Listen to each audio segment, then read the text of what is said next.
como anunciado, já está conosco aqui o ex-governador Ricardo Vieira Coutinho, ex-governador do estado da Paraíba por 2 mandatos, ex-prefeito da capital João Pessoa, ex-deputado estadual, ex-vereador. Tem uma trajetória política muito grande, Ricardo, que tem sua formação formado em farmácia. Pois é, totalmente diferente da atividade que exerce, que é na política, porém também um grande líder do movimento sindical, que acredito eu que foi o que fez chegar à política. Ricardo, é um prazer para nós da Mais FM, aqui 100.1 Iraúna, estar recebendo hoje aqui em nossos estúdios, e aqui você vai poder apresentar para o nosso público ouvinte, não somente o Iraúna, mas a Mais FM tem uma abrangência muito grande. Você vindo de João Pessoa, desde Patos, você já consegue sintonizar a Mais FM. Você estando em Catolé do Rocha, você consegue também sintonizar. Até em São Bento, muita gente interage conosco. Acredito que hoje, nesse momento, tem muita gente nos ouvindo e também nessa expectativa dessa sua entrevista. Você que, como governador, tem seus feitos, com certeza por todas as regiões, e como pré-candidato a deputado federal, com certeza tem seus projetos e seus objetivos para trazer para a Paraíba, construir para a nossa Paraíba e, lógico, pensado, voltado à nossa população. Muito bom dia, seja bem-vindo. Muito bom dia a todos os ouvintes que estão aqui na Mais FM. Minha gratidão a vocês que fazem o comando geral. Você, Erivan, Aline, Vinícius, e é um prazer muito grande estar aqui. Na verdade, eu estava devendo essa entrevista, né? Eu estava me devendo e devendo aqui ao programa já tem algum tempo e nunca dava certo porque eu ficava geralmente em Cajazeiras e aí tinha alguma agenda que atrapalhava. Mas hoje estou aqui com maior satisfação. Eu estou à disposição de vocês para todo e qualquer assunto, né, que vocês julguem importantes, necessários para a população de Uiraúna e de toda a região. Ricardo, você, na condição de governador, tem uma marca muito forte, que foi a marca de tirar todos os municípios da Paraíba do isolamento. Cidades que sonhavam, que alguns achavam que nunca seria possível ter uma malha asfáltica ligando uma cidade a outra cidade, a uma BR, a uma rodovia. Você conseguiu essa marca, uma marca muito forte dentro do seu governo. Entre essa, qual é a outra obra, qual é a outra ações do governo Ricardo que você destaca, e quais serão os desafios, qual será o objetivo, as propostas de Ricardo para nosso estado da Paraíba, caso venha chegar a alcançar uma cadeira lá na Câmara Federal? É fato que o estado ele tinha um problema crônico de desigualdade regional, desigualdade geográfica, porque pelo fato das cidades serem muito pequenas, eleitoralmente falando, essas cidades nunca tinham entrado no radar dos governos, da governança, para que elas pudessem ter o direito básico, democrático, de ir e vir. Da ambulância poder sair rapidamente de uma cidade dessa para poder salvar uma vida, da comida da feira chegar numa qualidade melhor e com frete menor, né?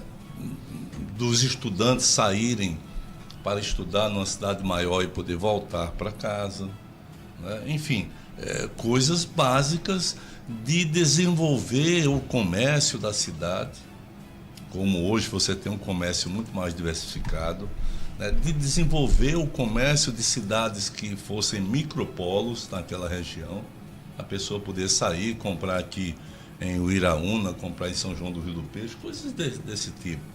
Então, é uma necessidade não apenas por conta do asfalto em si, mas por conta da vida de uma população, né?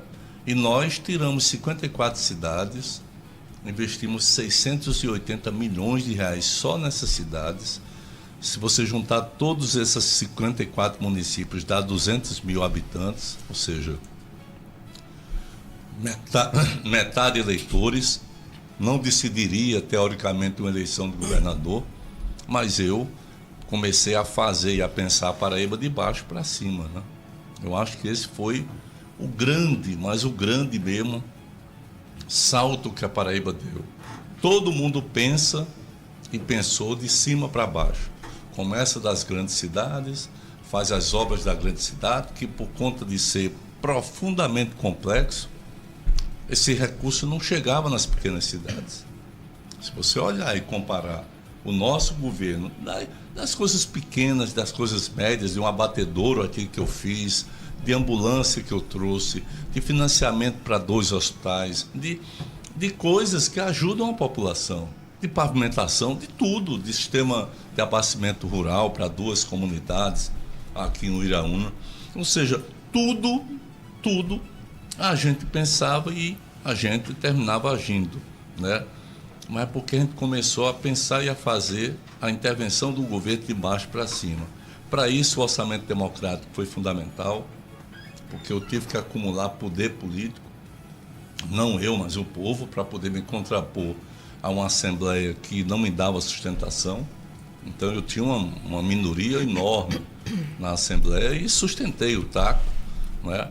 E fui caminhando, e não foram apenas 54 cidades, foram 186 estradas em 8 anos. Isso dá 23 estradas por ano. É muita coisa. É um ritmo assim alucinante, não é? Além disso, se você olhar para as escolas, nós construímos 220 escolas. Não há no registro do Estado da Paraíba, e nem haverá para frente, um governo que construa tantas escolas. É impossível. Dessas 220, a metade nós doamos para os municípios, porque a minha visão sempre foi entender a educação como sistema e não como algo que eu sou governador, eu cuido só da educação do Estado. Só que o estudante da escola estadual vem da escola municipal. Então você precisa fazer a ponte para que não haja uma solução de continuidade.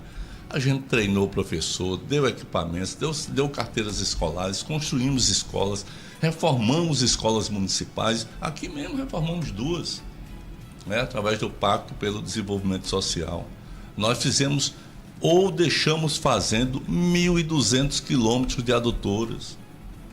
É muita coisa, não é? É muita coisa. Ou seja, eu abri 1.400 leitos em hospitais em 8 anos. Nenhum estado do Nordeste, quiçá do Brasil, conseguiu fazer isso. Quanta gente daqui da região de Uiraúna não já se salvou lá no Metropolitano, né? Quanta? Eu acho que inclusive o meu amigo Zé Arena, que deve estar nos ouvindo, Zé Arena faleceu. Mas ele esteve lá. Teve, sim. Ele esteve lá, né? Ele não está nos ouvindo porque faleceu, mas ele esteve lá. Mas a família está ouvindo. A família está ouvindo. E eu tentei de todas as formas abrir as portas quando eu soube que... Primeiro me disseram que ele estava em Patos. E eu fui procurar, eu pedi para procurar em Patos. Na verdade ele estava em Pombal, no hospital. E aí regulou para o Hospital Metropolitano, que tem salvado muitas vidas aqui dentro desse estado. De gente rica, gente pobre, gente média. Porque ele foi feito para isso, né? O Hospital do Trauma de Campinas foi aberto na minha gestão, do Vale do Mamanguape, o de Monteiro, lá do Cariri. Ou seja, o Hospital do Câncer aqui, de Patos, que atende a todo o sertão. Só no ano passado foram 5.000 procedimentos. É muita coisa. Hospital do Câncer de Patos foi entregue, inaugurado ainda na sua gestão? Sim, foi construído e inaugurado. Eu inaugurei, entreguei aquele hospital, porque 32% do Hospital Napoleão Laureano vinham do Alto Sertão. Então eu tinha que primeiro não permitir que as pessoas viajassem 500 quilômetros para poder, muitas vezes de favor, muitas vezes num carro apertado, para poder fazer uma quimioterapia, para poder fazer uma radioterapia. Eu tive que construir esse hospital, tive a ajuda da presidenta Dilma Rousseff, que foi sempre uma pessoa extremamente aberta, né, para os pleitos, não só da Paraíba, mas do Brasil como um todo. Tive a ajuda dela e, ao mesmo tempo, nós tivemos a capacidade de fazer com que essa rede fosse muito expandida. Então, de concreto, se você olhar bem para a Paraíba, ela era uma Paraíba antes e passou a ser uma Paraíba depois. Mais democrática, por conta dessas coisas que eu falei, mais justa, mais descentralizada. Eu quebrei com essa coisa de que cidade pequena não apitava em nada. Quebrei com isso, né? Eu sabia, porque muitos aliados diziam, rapaz, você não pode botar 600 milhões em 54 cidades que tem, quando junta tudinho, não dá 200 mil habitantes. Na lógica deles era isso, que era a lógica até então que existia na política, né? Na minha lógica, não. Na minha lógica, eu tinha que fazer diferente por conta de todos esses fatores. E ontem eu estava na UFCG, aqui em Cajazeiras, discutindo exatamente o impacto geopolítico dessa ligação de estradas na economia local, na economia aqui regional. O que é que eu pretendo fazer? Tudo aquilo que eu possa perceber de que nós vamos ter uma melhoria, particularmente para o semiárido nordestino. O semiárido nordestino, no qual nós aqui estamos incluídos, ele é estratégico. E observe que ele tem uma dificuldade enorme em captar recursos para se desenvolver, porque ele não tem um fundo próprio.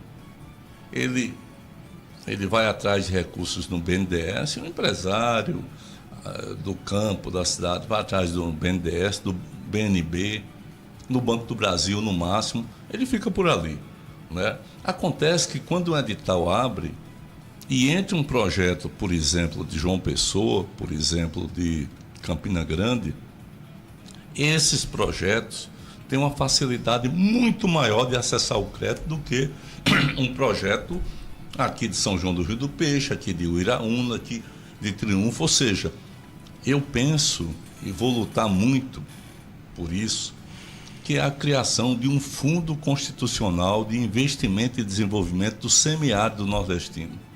Um fundo que tenha de recursos definidos e que só possa ser acessado por empreendimentos, por investimentos dessa região do semiárido. Nós precisamos desenvolver o semiárido. E agora, com a transposição, isso é mais urgente, porque sem água você não desenvolve. Mas o Brasil teve a felicidade de encontrar no seu caminho, e o Nordeste mais ainda, um presidente da República como Lula, e tem água. E essa água que tem hoje aqui na Paraíba, ela pode chegar a qualquer região. Ela vai chegar no Curimataú, vai chegar no Vale do Piancó, já chega aqui no Alto Sertão, vai chegar em Patos a partir do açude Coremas Mãe d'Água. Ou seja, esse é um ponto que me parece fundamental, né? Os agricultores familiares que precisam aumentar a sua produção, eu penso que eu inclusive fiz uma experiência.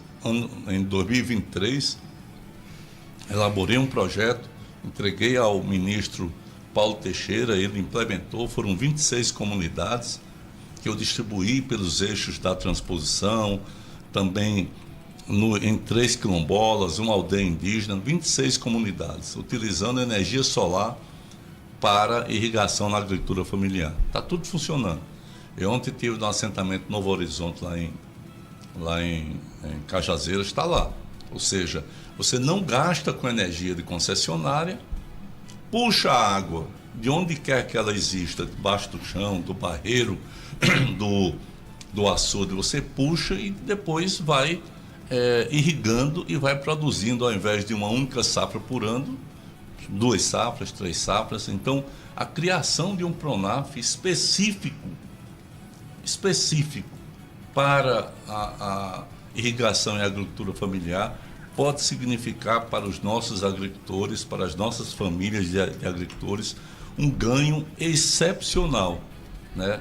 E se eu pudesse, eu faria logo isso agora, pediria ao presidente logo isso agora. Mas se não for agora, eu espero no futuro poder contribuir com isso. Agora, 7 horas da manhã, mais 50 minutos, 7h50, estamos na apresentação do Comando Geral pela Mais FM, agradecendo o carinho dos ouvintes conosco, sintonizados, onde quer que esteja, e também os telenautas que estão nos assistindo pelas lives no YouTube, Facebook e Instagram. YouTube Estação Mais FM, pelo Instagram, @Mais FM 100.1, pelo Facebook Mais FM 100.1. O ouvinte também pode interagir conosco, ligar para interagir com a nossa entrevista com o ex-governador e pré-candidato a deputado federal Ricardo Coutinho. Ricardo, falando das ações aqui para o Uiraúna, a população de Uiraúna tem uma queixa que se estende de você até o atual governador, por conta da questão do matadouro. Porque esse matadouro, quando surgiu, foi através de apresentação de um projeto para tirar a região de Casinhas, conjunto Ananias Alves de Figueiredo, Mutirão da Bebê, daquela fedentina, daquela carniça. E você tirou do projeto, você construiu a obra, mas não inaugurou. Infelizmente, passou os 8 anos do seu sucessor, João Azevedo, que também não inaugurou. Várias alegações foram apresentadas. Primeiro, era por falta de água. A prefeita Leninha conseguiu cavar um poço de águas profundas, tem água suficiente e mesmo assim se estendeu. Parece que agora vai sair por conta que o município de Uiraúna pediu que o Estado doasse para o município, para que o município pudesse aproveitar aquela obra que custou muito, foi equipado, os equipamentos já estão ultrapassados e ali feito um elefante branco. Por que essa obra não foi inaugurada ainda na gestão Ricardo? Não houve tempo? Olha, primeiro eu fiz o mais difícil. Eu construí. Né? Ou seja, se tem alguém que falhou nisso, não fui eu construí, eu fiz 4. Fiz o em Mari, que também está na mesma situação, fiz o daqui e fiz mais 2. Na avaliação do senhor, houve falha nesse planejamento, no planejamento do projeto original em relação à viabilidade para a região, porque, na verdade, ele foi construído para poder abarcar essa região aqui inteira, né? Essas cidades circunvizinhas, não só para Uiraúna, para Poço Dantas, para Joca Claudino, né? Enfim, foi pensado nisso. Só que a viabilidade para utilizar esse matadouro, muitas queixas são de deslocamento, né? Que aumentaria o custo, né? Dessa funcionalidade não houve. Então, para o senhor, na avaliação do senhor, houve falha nesse planejamento desse projeto? O planejamento foi correto. Eu preciso ter um abatedouro que seja regional, né, para poder dar ao abate as condições sanitárias necessárias. E quando nós propusemos isso, eu chamei os prefeitos da região. Quem ia bancar o funcionamento? Primeiro é o próprio abate. Se você abate ali um boi, você paga por ele. Como você paga. Exato, existem as taxas. Né? Segundo, um consórcio de prefeituras. Eu só construí porque as prefeituras disseram e levaram o pleito da necessidade de ter um abatedouro. Senão eu não poderia construir. Né? Com o pleito encaminhado, que as prefeituras tomariam conta, eu, naturalmente, disse, vou fazer. E ampliei isso, fiz 4. Né, para poder dar essa condição para a população se alimentar de uma forma muito mais segura. Pelos 8 anos seguintes, a Paraíba viu o que aconteceu, né, eu não posso responder. Mas, e ao mesmo tempo, pelas prefeituras, porque os municípios muitas vezes não querem gastar um centavo em coisas que são importantes e eles têm que gastar. Né? Preciso gastar. Se apresentaram uma proposta a mim de que haveria um consórcio, de que eles tomariam conta, o mais difícil foi equipar e foi construir. Eu fiz isso, compreendeu? E depois eu não posso responder porque eu já estava fora do poder. Né? Portanto, o abatedouro é uma necessidade. E ele tem que ser regionalizado, porque você imagina, se vários municípios não bancam um, como é que cada município bancaria um, se tivesse? Não bancaria, porque essa é uma atividade municipal, não é uma atividade estadual, não é uma atividade nacional, é uma atividade municipal e deve ser incorporada como responsabilidade dos municípios.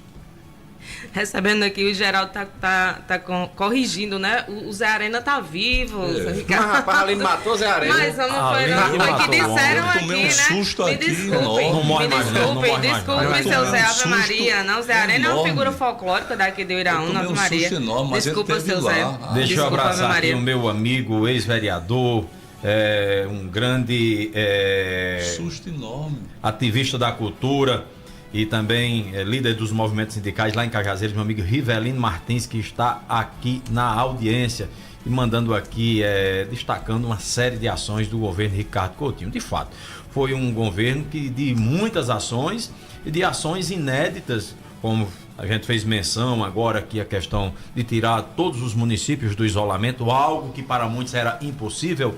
O orçamento democrático também criado no governo de Ricardo, eu acho que foi algo muito pensado. Quem teve a ideia, não sei se você ou alguém de sua equipe, mas tem uma cabeça brilhante, um grande visionário, porque é super importante essas plenárias em cada região, para ouvir cada região, os pleitos, aquilo que mais precisa para descentralizar os investimentos, e você foi muito feliz nisso. Prova disso é que Ricardo conseguiu eleger o seu sucessor, coisa que não é fácil para um prefeito, um governador, um presidente, eleger um sucessor no primeiro turno, uma campanha tão disputada como parecia. Era uma campanha que tinha como candidatos o candidato indicado por Ricardo, o ex-secretário à época, João Azevedo, Maranhão. José Maranhão e Lucélio Cartacho, ex-prefeito da capital, João Pessoa. E quando muitos não imaginavam, Ricardo elegeu seu sucessor no primeiro turno. Resumiu a campanha no primeiro turno. Se tem deixado o governo para disputar o Senado também, as pesquisas mostravam, se elegia com uma ampla vantagem ali para os demais concorrentes. Porém, Ricardo optou. O que fez à época, Ricardo, você optar por permanecer no mandato até o final? Antes disso, eu quero dizer que eu estou aqui com o coração aliviado, porque eu não tinha essa informação. Eu peço desculpas. Foi um ouvinte que... Zé Arena, e quando eu soube, ele nem sabe disso. Se ele estiver nos ouvindo... Ele nem sabe que ele morreu, hein? Ele nem sabe. Ele nem sabe que quando ele foi... Quando ele esteve lá, que eu recebi um telefonema dizendo, rapaz, Zé Arena tá mal, tal, aí tá lá em Patos, me deram informação errada. Eu movimentei lá os amigos, foram lá e olharam, rapaz, eu não tinha o nome dele, o Zé Arena, um cara que veio do Iraúna, então tá aí, né? Procuraram em todo canto, não estava no regional. Aí chegou a informação, tá em Pombal, aí a gente conseguiu encaminhá-lo lá para João Pessoa e graças a Deus ele está bem, né? Eu tenho muito apreço e muita consideração por ele. A sua pergunta, me desculpe. O que fez Ricardo decidir por ficar no governo até o final do seu mandato e não se desincompatibilizar para disputar uma vaga do Senado, uma vez que as pesquisas mostravam e o reconhecimento da população à época, tá entendendo?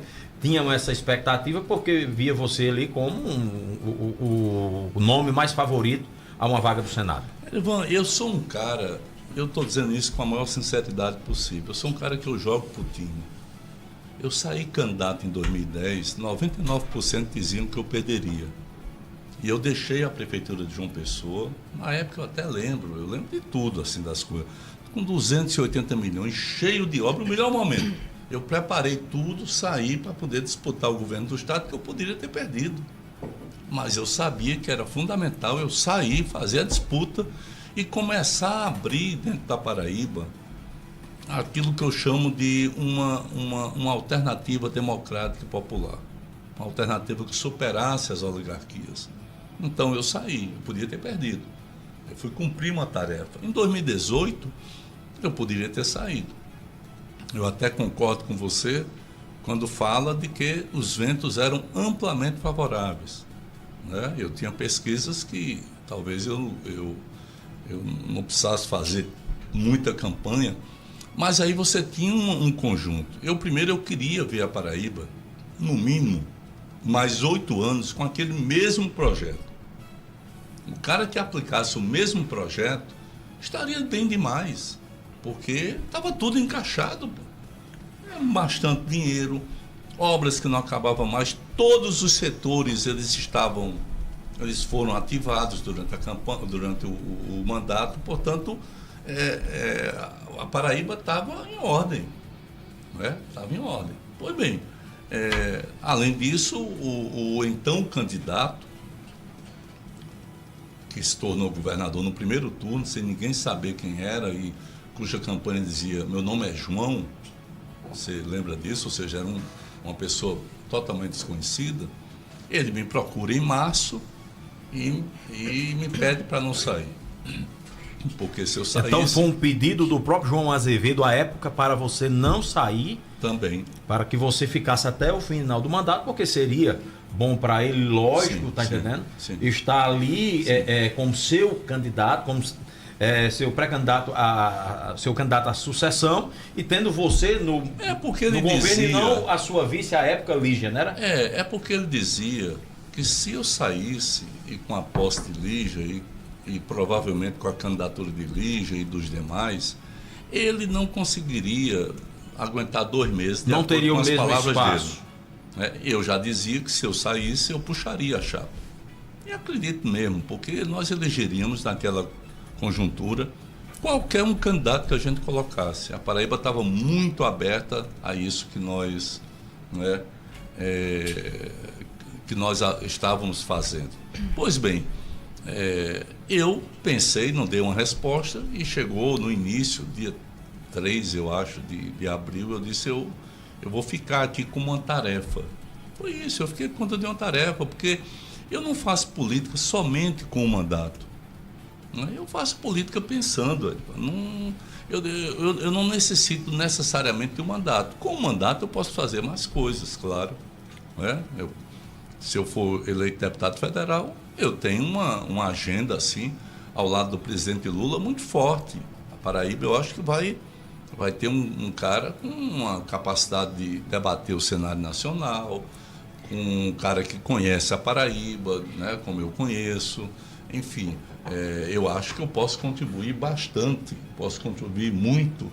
Bem-vindo, prefeito. Nessa prefeita aqui presente, é uma honra enorme. Recebendo a presença da prefeita Leninha Romão, que chega para cumprimentar o pré-candidato e ex-governador. Muito nas redes sociais, viu? Inclusive tapando buraco. Prefeita trabalhadora, viu? Eu sei disso. Eu conheço. Aí é uma disso. Mulher com espírito de homem. Eu sei disso. Ricardo, aproveitando também o embalo da pergunta de Erivan, o que fez permanecer e a pedido também do João Azevedo, você permaneceu, há arrependimento Santa Helena. por ter apoiado João Azevedo para o governo? Não, eu acho que deu errado. Apenas isso. Eu não fico me arrependendo, porque eu não sou de me arrepender.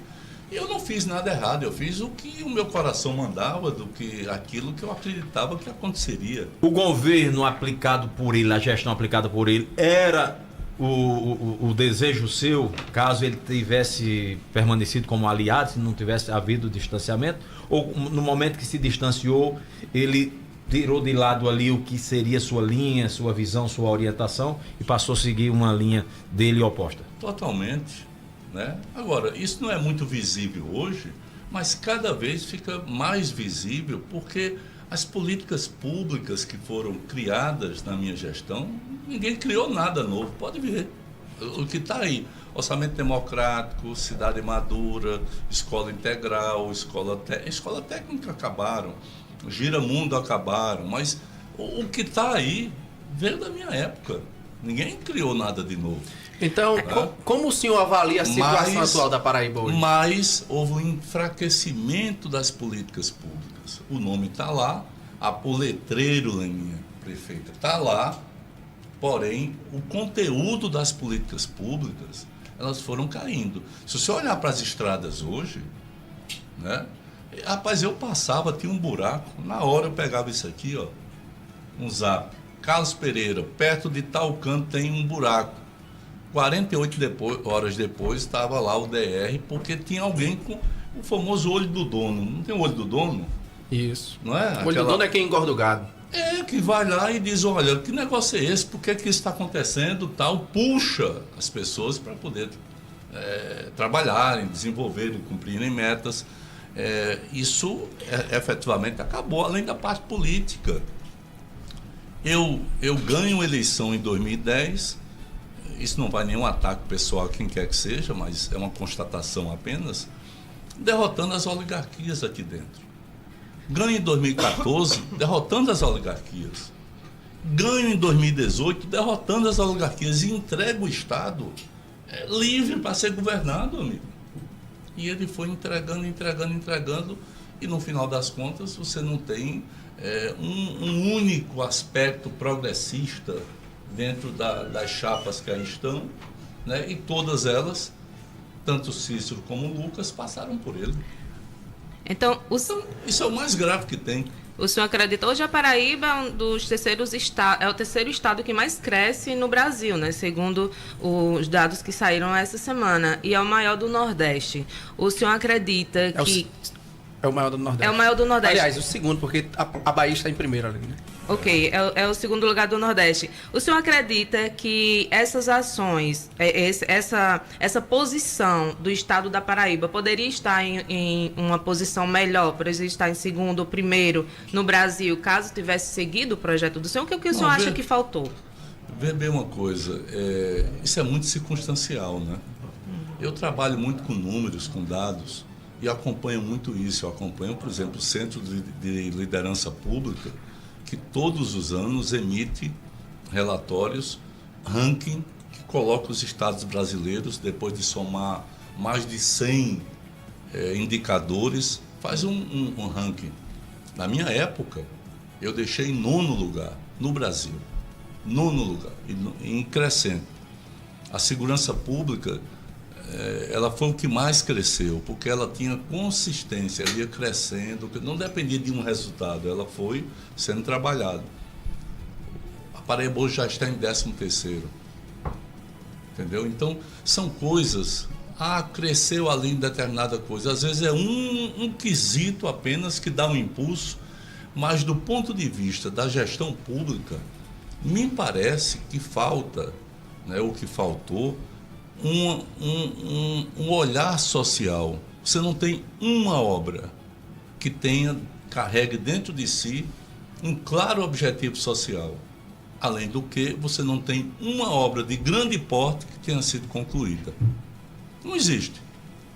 Tudo está em construção. Você passar 8 anos e não concluir nada, tem alguma coisa errada. Como é que vem de um governo do qual ele participava, que conseguiu fazer 186 estradas entregues? Eu estou falando de 186, porque é muita coisa, gente. Ninguém se iluda com esse dado que eu tô dando aqui, não. É muita coisa, né? Entregues, e ao mesmo tempo você não consegue ter uma ponta do futuro entregue, concluída. Um arco metropolitano de João Pessoa que é feito com dinheiro federal, que escondem isso, né? O Hospital de Trauma do Sertão, que é feito totalmente com dinheiro federal, que escondem isso. Ou seja, quando é para pedir dinheiro, Lula é o bacana. Quando é para poder dizer de onde vem o dinheiro, desaparece Lula. Lula não... A adutora Transparaíba, que leva águas do São Francisco, lá em Boqueirão, para o Curimataú, que é a região mais seca do estado, essa foi retomada. Eu deixei 225 milhões em caixa. Dava para pagar integralmente a adutora. Em 2 anos era para ela estar totalmente pronta. Ela foi paralisada no primeiro mês e só foi retomada ano passado porque o governo federal e o presidente Lula incluiu no novo PAC. Aí ela retomou. A adutora do Cariri, também dinheiro federal. Ou seja, eu não tive dinheiro federal, infelizmente. Eu tive pouco. Na época da Dilma eu ainda tinha, mas o Brasil já atravessava uma crise que era toda aquela articulação para derrubá-la, que já vinha uma crise política grande, né? Já vinha lá como se diz, da Faria Lima, lá de São Paulo, das grandes empresas para poder derrubá-la, para poder mudar o programa econômico, que fez um mal terrível ao Brasil. Quando o Temer entrou, a única coisa que ele fez com a Paraíba no meu governo foi, na noite que ele entrou, Leminha, ele tirar 17 milhões de reais que estava na conta que era para concluir a parte do governo federal, porque a obra custou 42, então o governo federal entrou com menos da metade, e eu agradeci a Dilma, né? Mas ele tirou os 17 milhões que era do viaduto do Geisel. O viaduto do Geisel, que é aquele viaduto que a gente entra lá em João Pessoa, que era um inferno. E ele tirou para que eu pudesse me ajoelhar e chegar lá e dizer, olha, eu não contei conversa, eu fiz a obra. Eu fiz a obra integralmente enfim, ou seja, eu não tive emendas federais, eu não tive PAC, né? Eu não tive essas grandes questões, infelizmente, e mesmo assim o Estado rodou como rodou, desde o pequeno, desde a ração para o gado não arriar das pernas em 7 anos de seca. 7 anos de seca. Nós terminamos 2018 com um rebanho maior do que 2010. O único estado do Nordeste a fazer isso. Ou seja, depois ninguém mais lembrou que tem um homem do campo que tem 4, 5, 6 cabeças e que se ele perder, essa é a sua fortuna. Se ele perder isso, ele não vai mais recompor. Compreendeu? Então, eu acho que você tem as grandes coisas, mas que são grandes também, as pequenas coisas são grandes para quem precisa. Não é? Agora, 8 horas da manhã, mais 10 minutos, estamos na apresentação do Comando Geral, entrevistando o ex-governador e pré-candidato a deputado federal, Ricardo Vieira Coutinho, do PT. Aqui presente, já fiz o registro e agora vou chamar para fazer sua participação a prefeita constitucional de Uiraúna, Leninha Romão. Leninha, primeiro eu lhe parabenizo pela sua presença aqui, pela sua decência, que mesmo tendo como seus candidatos a deputado estadual o Wellington Roberto e o Wilson Santiago, mas na condição de prefeita fez questão de vir aqui para recepcionar o ex-governador Ricardo Coutinho,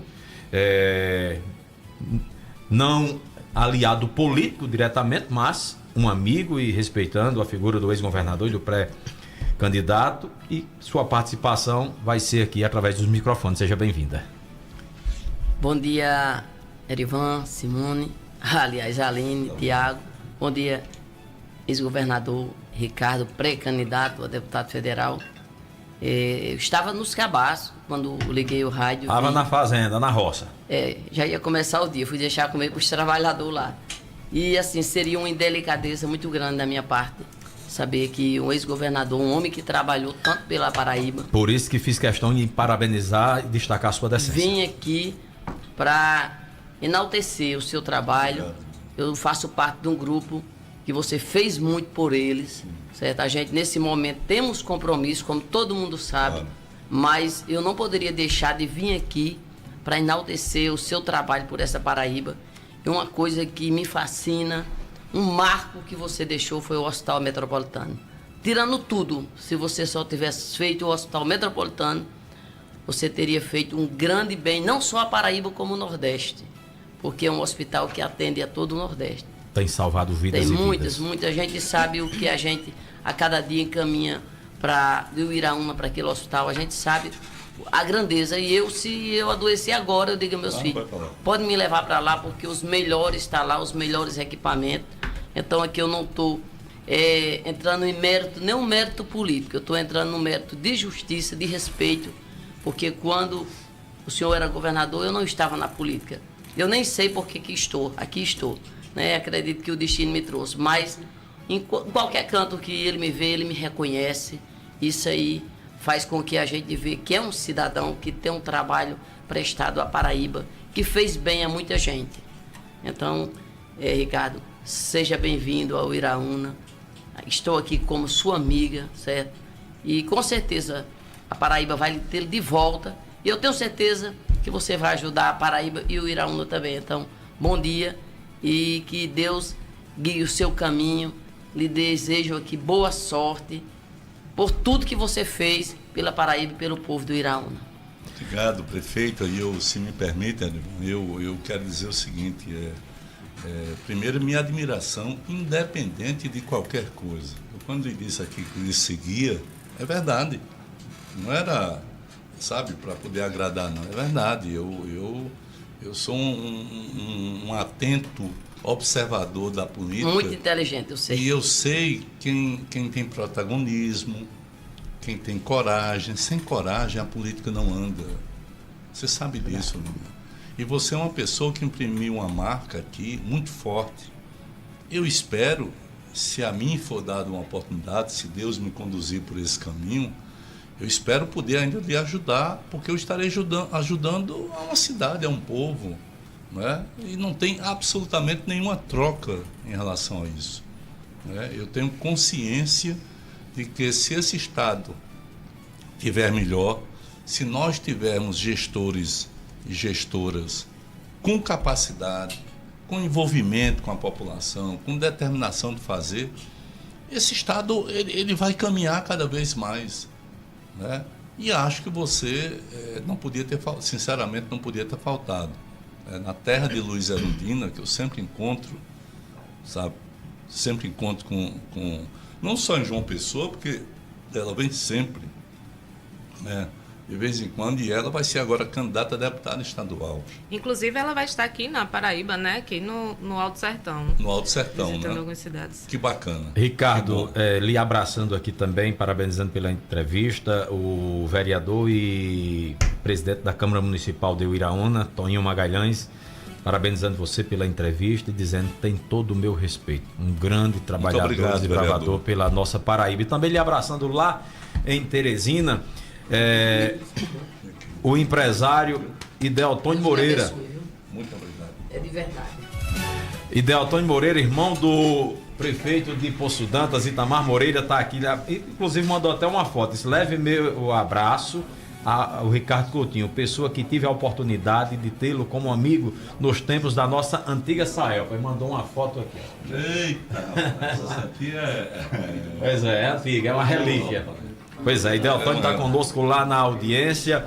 Ricardo, você, como eu já citei aqui, elegeu o seu sucessor no primeiro turno, quebrando aí todos os paradigmas. Prefeito Leninha, muito obrigado, viu, por sua visita, sempre aqui, as portas sempre abertas. Porém, você não teve êxito na campanha para prefeito da capital João Pessoa, quando você tentou de novo, salvo engano, em 2020, como também não conseguiu em 2022 sua vaga no Senado.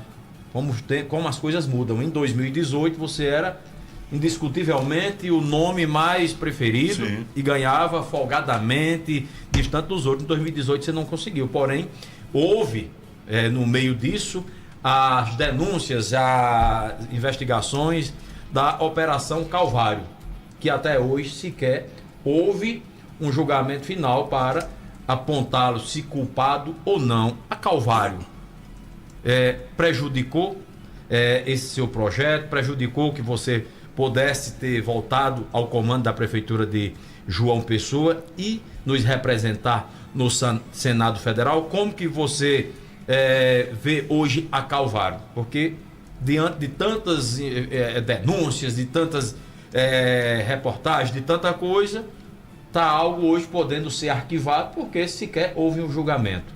Isso foi algo que você vê como criado para lhe prejudicar politicamente? Erivan, a Calvário foi uma grande perseguição contra a minha pessoa e contra o grupo e contra o projeto que eu comandava, porque era um projeto completamente diferente de todos os outros projetos que tinham chegado aqui, e o objetivo dela foi me eliminar da política. Era a época da Lava Jato. Você lembra da Lava Jato? Lava Jato que prendeu Lula por conta de uma mentira, uma mentira, dizendo que Lula era proprietário de um triplex. Então foi uma espécie de Lava Jato paralela. Sem dúvida nenhuma. A Calvário não começou na Paraíba, ela veio de Brasília. Da mesma forma que atingiu quem se levantou aqui para defender Lula, para defender Dilma, quem foi o governador no Brasil que se levantou? Foi o governador de um estado pobre, Você um estado pequeno. Você, de fato, sempre honrou essa sua lealdade com o presidente Lula. E lhe digo mais, eu venci a Calvário. Não é que não houve julgamento, não. Eu venci a Calvário. Porque o primeiro magistrado em 6 anos que leu o que eu escrevi, o que o meu advogado escreveu, a partir do meu relato, a partir das inconsistências, o primeiro magistrado, ministro do Supremo Tribunal Federal, Gilmar Mendes, disse que aquilo não podia nem ter havido a denúncia. Isso é pior, isso é muito mais desmoralizante para quem me acusou do que a minha absolvição. Nem a denúncia podia ter havido. Compreendeu? Porque é uma farsa. Qual é o cara que você já viu dizer isso aqui publicamente? Eu digo isso há 6 anos. E não tem um desses caras que me acusaram que diga algo diferente. Não tem um. Não sei se vocês perceberam. Eu digo sempre isso. Não, sempre que sem medo. Sempre que tive a oportunidade de ouvir suas entrevistas, suas declarações, tenho ouvido sempre esse mesmo discurso. Eu não tenho papa na língua, porque o que fizeram não era uma coisa contra mim, era uma coisa contra a população, rapaz.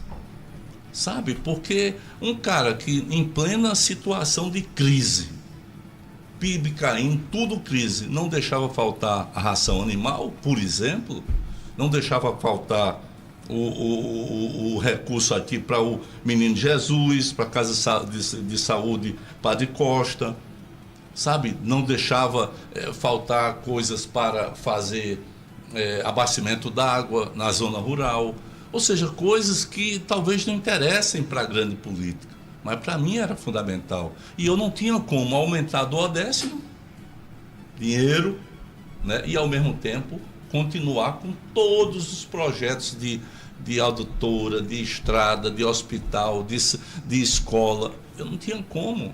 Então, eu tinha que dizer o seguinte: se nós vamos sofrer, todos têm que sofrer. Não é que o Judiciário e o Ministério Público vão sofrer, e o Tribunal de Contas vai sofrer mais não. Mas, repito, isso veio lá de cima. E veio lá de cima porque eu recebi o Lula aqui na inauguração, fiz uma inauguração popular, porque eu fui na inauguração que o Temer estava, conversei com ele no trajeto, disse: presidente, nós somos adversários, certo? O senhor sabe. Agora, eu sugiro que a gente faça uma inauguração oficial dentro dos limites, né? Para que a gente não tenha problema. A plateia era toda contra mim, porque eram políticos que não me apoiavam, né? E quando eu vi, né, um senador dizer que Lula e Dilma tinham roubado, que eu sabia que era mentira, que eu sabia que era aquela exploração barata que fizeram durante tanto e tanto tempo, até hoje fazem, né? Eu me levantei e restabeleci a verdade, disse quem tinha feito a transposição. E aquilo terminou, rapaz, numa confusão. Cheguei em Bananeiras no mesmo dia, era dia 9 de março. Liguei para o presidente Lula, que não era mais presidente, mas liguei para ele e disse: rapaz, eu estou com ideia aqui, você quer vir aqui na Paraíba, a gente fazer uma inauguração? Ele disse: quando? Eu digo: dia de São José. E foi aquilo que nós vimos lá em Monteiro, que chamou a atenção do Brasil. Eu tenho certeza de que esses 2 episódios marcaram a perseguição contra mim, né? Mas não foi só eu a ser perseguido no Brasil, não. Reitores de universidade foram perseguidos, um se suicidou como reitor da Universidade Federal de Santa Catarina, né? Reitor e funcionários da Universidade Federal do Rio de Janeiro foram perseguidos também e condenados, agora é que está na segunda instância. E tudo isso por quê? Porque você tinha um setor do Ministério Público aliado com o setor do Judiciário, no mesmo modelo de Moro e Dallagnol, em estados que reproduziam isso, né? Que reproduziam isso e que, ao mesmo tempo, se aliaram, fizeram uma aliança, às vezes até imposta, com a grande mídia. Então, eu não tinha onde falar, porque se eu falasse naquela época, eu derrubava, amigo. Não existe nada contra mim. Eu não tenho enriquecimento ilícito, eu não fiz superfaturamento, eu não tenho dinheiro. Você já viu a operação não ter dinheiro? Não existe dinheiro. Ou seja, uma farsa. Né? Só que eu sou igual a bambu, eu envergo, mas não quebro. Ricardo. Entendeu? E estou aqui de cabeça erguida, de espinha ereta e com uma vontade enorme. E em 2020 eu não queria ser prefeito, talvez eu fosse, mas eu não queria. Eu tive que entrar porque não tinha ninguém no campo da esquerda democrata para disputar. Entrei para disputar, faltando 4 dias. Essa articulação que eu falei nacional, essa articulação me torna inelegível. 4 dias. Eu tinha 23%, ia para o segundo turno e ia ganhar a eleição. Eu sabia disso. Não era o meu prazer naquele momento, mas eu ia. Aí perco metade dos votos. E mesmo assim saio com 11%, é muita coisa. Em 2022 se juntou todo mundo. Né? Se juntou mídia, juntou judiciário. O judiciário não só me proibiu de usar o fundo partidário, o dinheiro do meu partido, para minha campanha. Como ele não podia barrar a minha candidatura, ele tirou o dinheiro. Como é que eu podia fazer uma campanha sem conseguir nem o dinheiro da gasolina, da hospedagem, do carro de som? Eu não tinha nada disso. Tanto é que eu não vim quase em canto nenhum. Né? E mesmo assim, Erivan, eu sou profundamente grato ao povo da Paraíba. 431 mil votos, amigo velho. Muito voto. É muito voto. Agora, 8 horas da manhã, mais 25 minutos. Erivan, leve o meu abraço a esse grande benfeitor do estado da Paraíba, Ricardo Coutinho, Adriano do sindicato lá de Bernardino Batista. Rapaz. Obrigado, Adriano. Abraço forte. Ricardo, irmão. Agora aqui para nós encerrar, que nosso Erivan, deixa eu só fazer a outra pergunta, já que a gente estava falando a questão da relação da Calvário, ele trazendo todo esse desgaste político e jurídico. E o que o senhor aprendeu pessoalmente com tudo isso, após esse desgaste político e jurídico? O que eu aprendi é que você não deve perseguir ninguém. Qual é o direito que um promotor tem de perseguir sabendo que é mentira? Qual é o direito? Qual é o direito que um promotor, né, tem de poder usar o seu cargo para poder virar estrela de televisão, de rádio? Qual é o direito? Nenhum, amigo. Nenhum. É preciso que cada um seja responsabilizado pelos seus atos, como eu sou pelos meus. Compreendeu? Se o cara acusa sem provas, esse cara tem que responder. Ou você acha que você pode prender um ex-presidente da República para tirá-lo de uma eleição e depois você vai para o Senado, como o Moro foi? Que conversa é essa? Né? O que eu aprendi foi isso. Porque graças a Deus, Vinícius, graças a Deus, botaram minha vida de cabeça para baixo da minha família, né? Porque a perseguição foi muito mais grave para cima da minha família. Né? Chegou a atingir meu filho, na época, 12 anos, porque não encontraram nada comigo. Botaram de ponta cabeça e não conseguiram derrubar uma moeda? Não tem 10 reais que diga, R$1 que diga esse dinheiro aqui está fora do salário que esse homem tinha. Compreendeu? Esse cara aqui tem uma casa, e mentiam, né? Mentiam, soltava. Tem casa lá na Espanha, tem casa lá não sei aonde. Tem dinheiro na Suíça também? Não, na Suíça não chegaram, que eu saiba, não chegaram a dizer não. Né? Só que não encontraram R$1, rapaz. Isso é uma desmoralização. Isso é uma desmoralização. E eu fiquei muito também assim triste quando eu vi uma grande rede de comunicação formada para poder apoiar isso, como foi formada na Lava Jato. Né? Ou seja, rapaz, é preciso checar minimamente as coisas, né? Para que a gente isole aquele mal profissional, porque o Ministério Público tem muita gente bacana, tem muita gente correta, sabe? É uma instituição fundamental para a democracia, mas eu acho que é preciso ter um novo código de ética.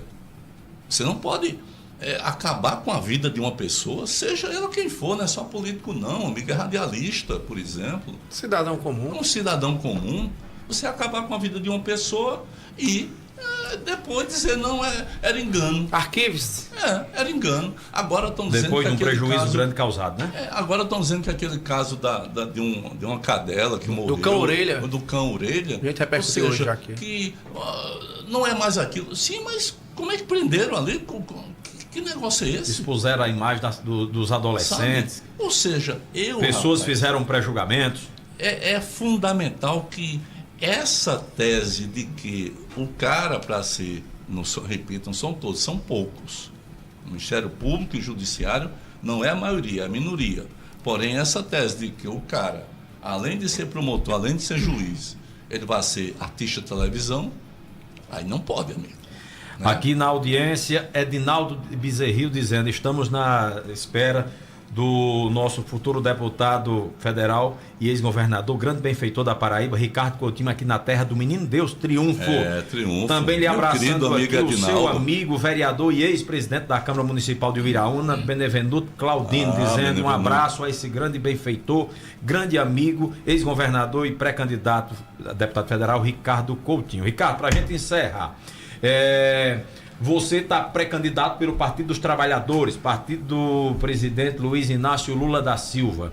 A Paraíba tem 3 pré-candidaturas lançadas: a do atual governador, Lucas Ribeiro, do progressista, do senador Efraim Filho, ele agora foi para o PL, e do ex-prefeito da capital e ex-governador também, Cícero Lucena, pelo MDB. O PT vai compor com PP ou com o MDB? E qual avaliação você faz hoje do cenário nacional? Lula, essas pesquisas que mostram aí Lula no empate técnico de forma tão acelerada com Flávio Bolsonaro, que há 6, 7 meses atrás Lula ganhava de todo mundo e com ampla folga. Qual a leitura de Ricardo, com sua experiência política, sobre essas pesquisas e sobre esse cenário? Na Paraíba, eu naturalmente vou seguir aquilo que o presidente Lula definir. Ainda está indefinido? Eu estou esperando a definição do presidente Lula. O diretório estadual do PT tomou uma decisão, eu considero precipitada, acho que tem razão, os fatos estão me dando total razão em relação a isso, né? Porém, eu estou esperando, né? Sinceramente, não. Mas a decisão do presidente estadual pode ser oposta à decisão do presidente Lula? Claro que sim. Ora, a roda grande não roda dentro da roda pequena, amigo. Quem vai definir é o Diretório Nacional, e o presidente Lula pode até definir igual, né, de uma forma idêntica ao que o Diretório Estadual deliberou. Hoje você optaria por qual palanque? Hoje, por nenhum. Por nenhum. Eu não me sinto representado. Eu sou sincero em relação a isso. Olha, eu já percorri muita coisa na vida. Eu vim do movimento estudantil, vim do movimento sindical. Não, eu nunca tive um tio, um primo que tenha tido um mandato. Então eu sou um bicho meio fora da caixa em relação à política. Eu nunca tive. Então eu acho que a Paraíba ela não, da mesma forma que ela vinha declinando, ela vai declinar mais ainda. Para aquilo que eu penso, né? Independente de quem seja o novo governador a partir de janeiro. Sem dúvida nenhuma. Eu acho que nós vamos ter um declínio e nós precisamos nos preparar para um novo ciclo de uma governança que possa ser considerada no campo democrático e popular. Mas eu estou aguardando, já expressei aqui minha posição de que eu defenderia uma candidatura própria, sou minoria dentro do PT e estou aqui, mas eu tenho a obrigação de relatar aquilo que penso. Minoria, mas uma figura muito influente junto à liderança majoritária e maior do PT, que é o presidente Luiz Inácio Lula da Silva. Mas eu nem uso isso, sabia? Porque... Isso ajuda ou atrapalha usar o nome de Lula? Lula é a maior liderança que esse país já conheceu. Se você, jovem como eu sou daqui o mais experiente. Eu sou mais velho. Deixa eu abraçar, né? meu amigo Diego Lima, radialista também, jornalista, advogado, está aqui lhe acompanhando. Saudade de você lá com Samuca. Saiu você e depois Samuca, aí lascou. Mas deixa eu te dizer uma coisa. Você pega 2003. Antes de 2003, o que é que você tinha, principalmente no Nordeste, principalmente no semiárido? Frente de emergência para quebrar pedra. Você tenha saques de feiras, Maria, saques de supermercado, você lembra? Ainda me recordo minha mãe quebrando pedra com as mãozinhas dela. Tá vendo? Para receber 1 quilo de feijão preto, 1 quilo de farinha, que o volume parecia ser 10 quilos. E recebia suprimento. Você não dinheiro era tratado. Recebi dinheiro não. Recebi Sabe? aquela feira péssima de 5ª categoria. Eu vi na internet, rapaz, uma fila para receber 1 quilo de arroz. Na época de Collor, ele viajou e foi para o sertão, um sertão desses aí, e foi distribuir lá 1 quilo de arroz com o povo. De 2003 para cá, meu amigo, programa Fome Zero, Bolsa Família, SAMU, mais médicos, Programa de Saúde da Família, o PAA, Programa de Aquisição de Alimentos, o Programa Nacional de Alimentação Escolar, né? Como eu já disse, SAMU, sabe, o pé de meia agora, o gás do povo agora, isenção o FIES, de imposto de renda, isenção do imposto de renda, FIES, rapaz, filhos do povo, filho de agricultor, filho de desempregado, não entrava na universidade. E o resultado dessas pesquisas? Aí eu vou chegar aí. É mentirosa? A pesquisa é mentirosa ou o povo está sendo ingrato com Lula? Eu não acho que seja nem ingratidão, nem que seja mentira. Eu acho que tem aí uma puxada para cima, porque existe uma diferença profunda entre Lula, que é um estadista. Lula é hoje a maior liderança do mundo. Você pode odiar Lula aqui, mas não tem como negar. Ele mostrou isso mais uma vez agora ao ser recebido por Donald Trump na Casa Branca. Botou, meu amigo, no popular, vou dizer, botou no bolso. Exato. Botou no bolso. Arrancou aplausos. Saiu de lá dizendo, olha, isso, Trump. Sorria mais, meu amigo, tal, lá vai. Terra rara é nossa, porque tem que ser, é uma questão de soberania, né? Questão de desenvolvimento futuro nosso. Ou seja, e o Lula é o cara que, quando houve o tarifaço de Trump, de 50%, era para quebrar o país. Ele ficou calado, não sei se vocês perceberam, não disse nada. 2 meses, tudo aquilo que o Brasil vendia aos Estados Unidos, que corresponde a 23% das exportações brasileiras, já estava em outros mercados. Olha só um estadista faz isso. Então, não tem comparação, sinceramente, entre as duas histórias que estão concorrendo. Agora, o governo federal, ao longo de 3 anos, melhorou agora, usou a comunicação muito mal. Nós fomos mal de comunicação, né? Eu cansei de dizer isso. Eu estava sendo um cara chato, né? Na época, enfim, nos dias que eu passava em Brasília, que me encontrava, dizia, o senhor tinha algum cargo dentro do governo federal? Não. E eu não quis. Em 2023, 2022, quando acabou a campanha, rapaz, nós saímos, eu e a Amanda, rapidamente para Brasília, porque ela estava grávida. Então, a gente já tinha perdido 2, por conta dessa confusão, dessa farsa da Calvário, das acusações injustas. Ela tinha perdido 2 gestações. Aí nós fomos para Brasília, que conhecíamos lá uma médica, enfim, nosso filho nasceu, e eu me dei a tarefa de passar no mínimo 2 anos com ele. Eu não fui candidato em 2024 e tal, e eu passei. Estou passando mais, claro, porque eu gosto, né?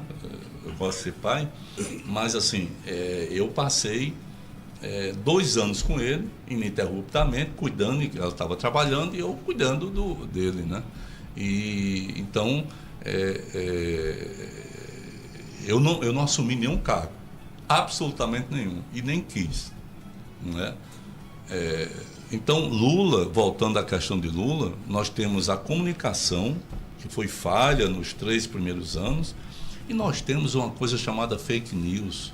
Isso é uma loucura o que está acontecendo. Você abre isso aqui, que é um smartphone, que é um celular, você abre isso aqui, você recebe um vômito de mentiras.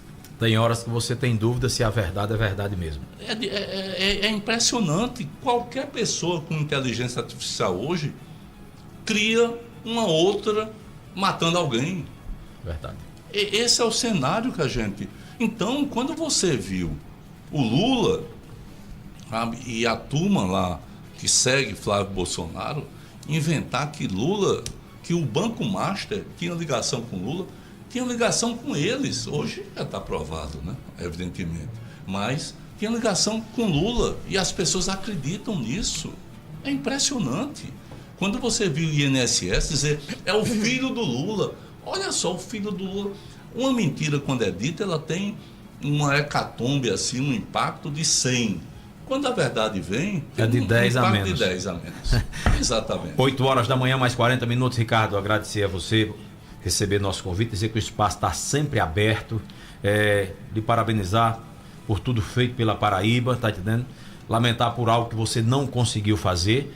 Desejo sorte no seu projeto, em seus projetos. Você é uma pessoa muito inteligente, dispensa comentários. Dizer que é muito bom quando a gente entrevista, a gente conversa com pessoas que alimenta, tá entendendo, o ouvido dos nossos ouvintes, trazendo experiência, conhecimento e perspectivas de futuro, porque a gente está sempre em busca dele, do futuro. Muito obrigado, querido, a você, Erivan, a vocês todos aqui da banca. Eu pela gentileza de me receberem, pela correção na condução da entrevista. Eu gosto de entrevista que aprofunde as coisas, né? E estou sempre à disposição. E mandar um recado muito assim,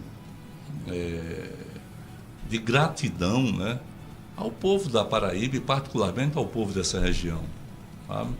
Eu era um cara totalmente desconhecido em 2010 e eu dizia que não conhecia a Paraíba. Não era ninguém que dizia por mim, não. Eu disse isso. Eu não conheço a Paraíba. Agora eu vou conhecer e vou fazer. Porque... E você está rodando, andando todo o estado da Paraíba, não só as regiões, as principais cidades, mas você está você rodando todas as cidades da Paraíba. Ah, todas as cidades. Eu ontem, de noite, de noite eu estava no assentamento Novo Horizonte, lá em Cajazeiras, né? Ou seja, eu vou com prazer. A minha vida e a minha obrigação, prazerosa, mas é uma obrigação, é dialogar, é conversar, é aprender. Eu tenho que estar antenado com as coisas. Porque eu acho, viu, Erivan, eu tenho capacidade de fazer um bom mandato. Eu sei disso. Modéstia à parte, eu tenho capacidade. Eu tenho posição política. O que você me perguntar, eu vou responder. Eu posso até perder votos, mas eu respondo. Eu não engano ninguém. Qual a mensagem final para nosso público ouvinte, em especial o pessoal da Paraíba, já que nós temos audiência aqui, não somente na Paraíba, mas se você chegar agora em Pau dos Ferros, nós estamos sendo ouvidos, em Martins, que é uma cidade turística, até próximo de Mossoró. Se você entrar para o Ceará, até Iguatu, tem gente ouvindo, muita gente ouvindo a gente nesse momento, em todos esses 3 estados. Qual a sua mensagem para a nossa população, nosso público, nosso eleitorado, já que outubro é data em que nós vamos usar da nossa sabedoria e do nosso poder para escolher nossos representantes futuros? Olha, eu teria uma mensagem que é o seguinte: queridos amigos e amigas, eu lhes digo uma coisa: não troquem a civilização pela barbárie. A barbárie é muito ruim. A barbárie não permite que o filho do agricultor chegue à universidade. A barbárie não permite que uma universidade seja aberta, não permite que o Instituto Federal seja construído, que uma estrada seja feita, ou seja, observe a nossa caminhada, né? Observe a caminhada principalmente do Nordeste. Nós não podemos perder o que tivemos e nós precisamos de mais coisas. É andar para frente, com muita fé, né? E eu estou nessa tarefa de poder contribuir com isso. Se tiver uma vaga nesse trem aí, nesse bonde, eu estarei dentro dele com o melhor dos propósitos, com o mesmo compromisso, com a mesma visão, sabe? E com um conceito de vida que ao longo desses anos eu pude assim separar muito o joio do trigo. Eu pude perceber muito que há maldade dentro da política e a capacidade que a política tem de fazer com que a vida das pessoas melhore e melhore muito. Então eu estou nessa caminhada, mas acima de mim, sinceramente, eu estou pensando o Brasil. O Brasil não pode retroceder. E o Nordeste não pode perder. Porque nós temos uma